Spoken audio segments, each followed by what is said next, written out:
Hi, I'm going to show you how to solve an equilibrium problem.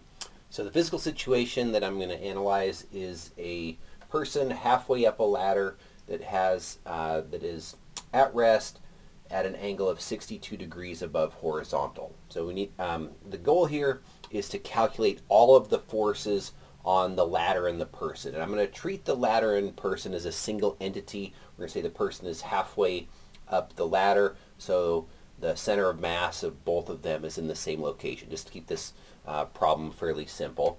But let's say that the mass of the ladder is given as 10 kilograms and the mass of the person is 60 kilograms. So combined 70 kilograms. I'm going to treat them as a single entity like I mentioned. Okay, and it's 62 degrees from horizontal. Also, we're going to say that friction from the house, we're just going to say this is the ladder's up against a house, is equal to 0. So this end is frictionless.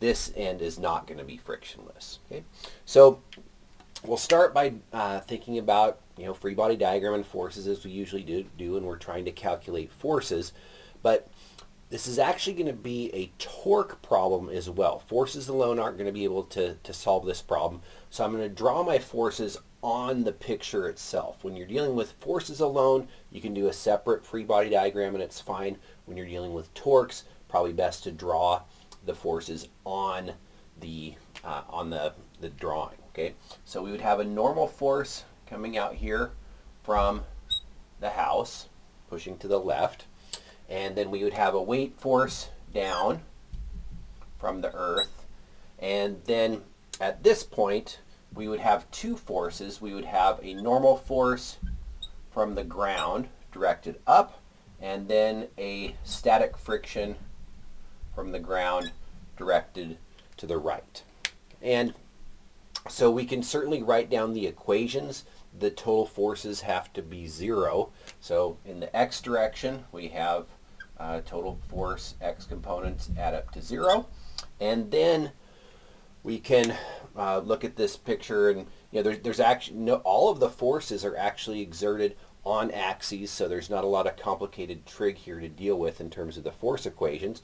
But we have a friction force to the right, and we would have, so it's positive, and then we'd have the normal force from the house to the left, and we can certainly assert that the static friction has to equal the normal force from the house.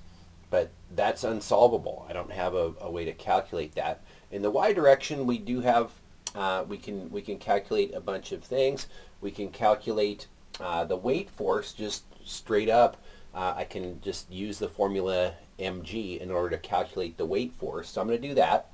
So we have W equals mg, and so W would be 70 times 9.8, giving me 686 newtons. So again, the goal is to calculate all of the forces on this system. And then I can use a similar equation. Forces in the y direction have to add up to 0 in order for this to remain at rest. And this one is actually solvable. I have a normal force from the ground up and a weight force down. So the normal force from the ground will just equal the weight force, which is 686 newtons. So I'm halfway there. I've got 2 of the 4 forces exerted on this system. So basically this is a dead end. I have too many unknowns in this equation. So that's when we go to the torque equations. And so what I'm going to assert is that the total torque about the z-axis. So remember that torque is a vector. So technically you ought to have subscripts or vector signs whenever you're dealing with torque. Some people won't do that, but I think it's probably a good idea. The torque about the z-axis, so the z-axis would be running this direction, that has to be 0 if it's not going to spin. So the trick with these torque equations is to make a clever choice about the potential axis of rotation. So it's not going to rotate about any axis. We could pick the middle, we could pick this point, we could pick this point, we could pick any point in between, and the total torque about that axis has to be 0 if this is to remain at rest.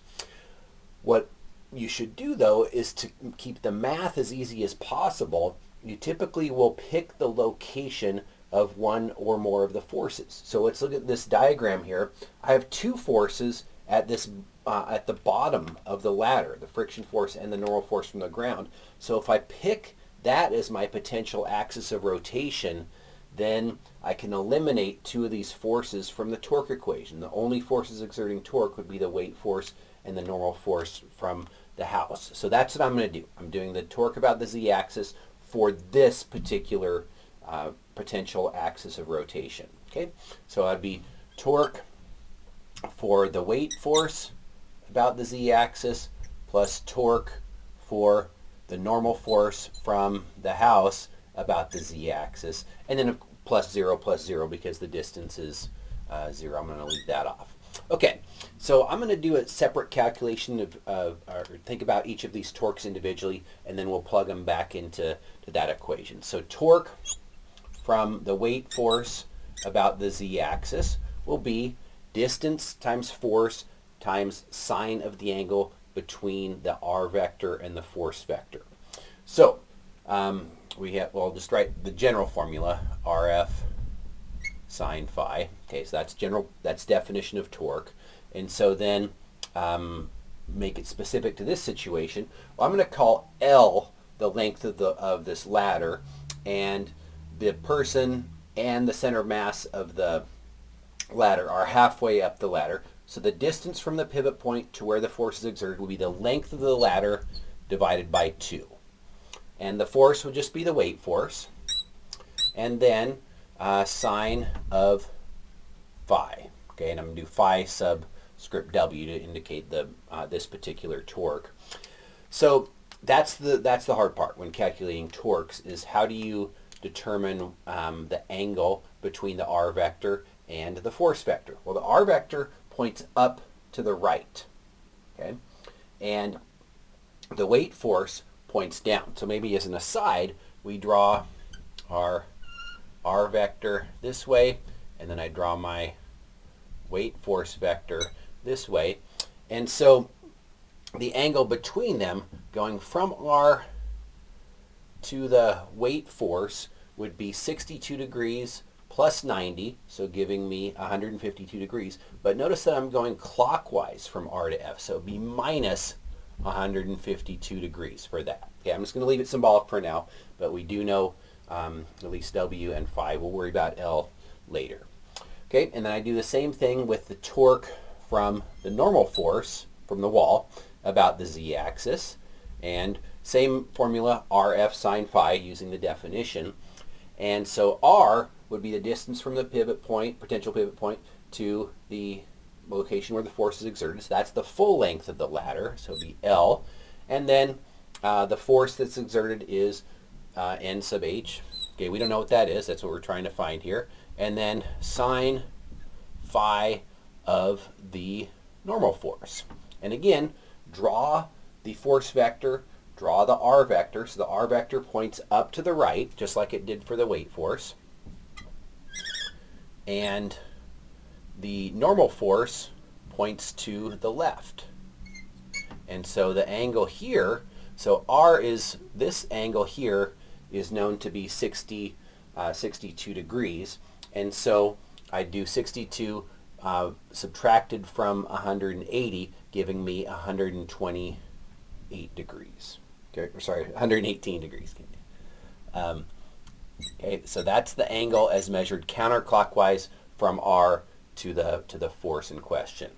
Okay, so we've got symbolic solution for the torque from the weight force, torque from the normal force from the wall. Again, these two forces do no torque. So I'm going to take these, plug them into here, and then I will be able to actually solve for the normal force from the house.